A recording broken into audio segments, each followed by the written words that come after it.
Hello, and welcome to our lesson on project execution and change management. In this segment, we will cover project execution, production, build stage. The next step in the execution phase is the production build stage involving the production or construction of the end item. Key activities in this stage encompass fabrication, testing, and strategic planning for the upcoming project phases. The initiation of system fabrication occurs upon the completion of sufficient design work, prompting the project manager's authorization for fabrication. Components, crafted by both the contractor and its suppliers, are assembled to form the final end item. Throughout this phase, the project manager continues to oversee the work, facilitate coordination among departments, and meticulously track expenditures and completed tasks against the established budget and master schedule. Principal management tasks include the release of work orders, ongoing monitoring, inspection, documentation of progress, comparison of planned versus actual outcomes, and the implementation of corrective measures. Shared responsibilities for these tasks fall upon both the project manager and the manufacturing or construction manager. In the realm of system fabrication, an unwavering focus on work quality prevails. While the direct responsibility for quality control of components and fabrication does not lie with the project manager, she bears the ultimate responsibility for the quality of the final system. Thus, it becomes imperative for the project manager to ensure that other managers involved in the production build stage adhere to a comprehensive quality plan, aligning with the project's quality objectives. System testing. Throughout the execution phase, a diverse array of tests is conducted on the end item system, categorized into 3 groups. These encompass tests executed by the contractor to validate that the system design meets requirements, is adhered to by the producer or builder, and tests performed by the user to ensure alignment with user requirements and contractual agreements. The quality plan defines the tests to be conducted, along with their criteria and conditions. The initial group of tests focuses on design verification. If any shortcomings in performance arise due to flawed or inadequate design, it necessitates a repetition of the design stage. To minimize the cost and time associated with repeating steps, these tests are strategically designed to detect problems at the earliest possible stage. Even with a flawless design, the second group of tests is indispensable.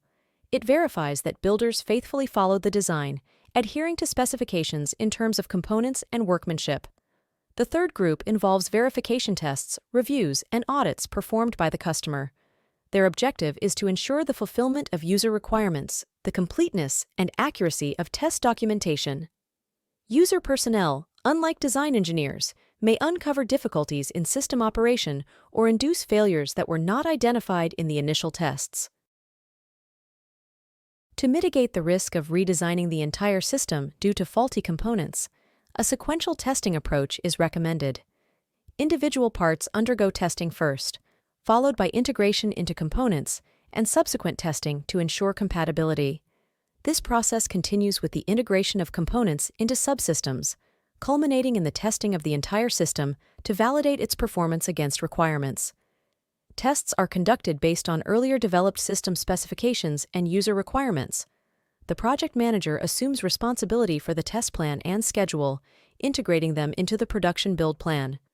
Ensuring the availability of necessary resources for the tests, documenting test results comprehensively, and filing them for future reference are all overseen by the project manager. In the phased approach to project planning, the project plan's details are progressively filled in as information becomes available. Thus, during the production build phase, a comprehensive plan for implementation is crafted. Implementation involves the process of transitioning the system to the user, with the 2 key activities being system installation in the user's environment and user training for system operation. The project manager shoulders the responsibility of developing plans in advance, ensuring that the implementation stage aligns with or precedes the completion of system fabrication.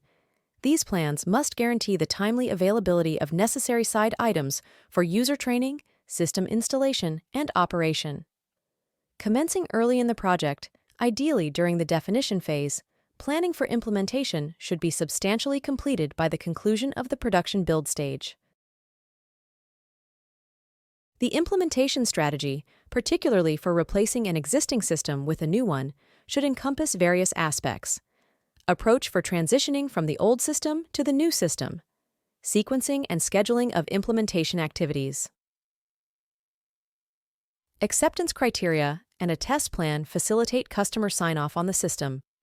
Approach to phasing out the old system and introducing the new one. User training.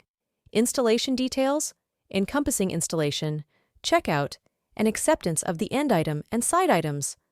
Site preparation details, addressing security, access, power, space, equipment, etc.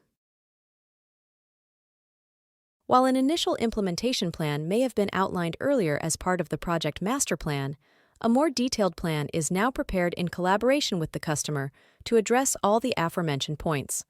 Concurrently, the contractor accumulates materials essential for training users in system operation and maintenance. While simple systems may require only a brief instruction pamphlet and a warranty, more complex systems necessitate a comprehensive and user-friendly training approach. For intricate systems, the requirements extend beyond basic materials, warranting extensive documentation.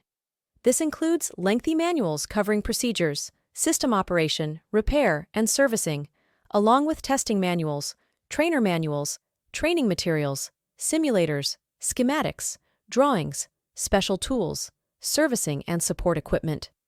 Much of the information incorporated into these manuals is derived from the comprehensive documentation created during the design stage. Crucial to the successful completion of a project is reaching a clear agreement with the customer regarding the closure process, specifically how and when the project will be deemed complete and the system acceptable. Misunderstandings on this aspect, such as ambiguous conditions like acceptance only after modification, can lead to indefinite project delays.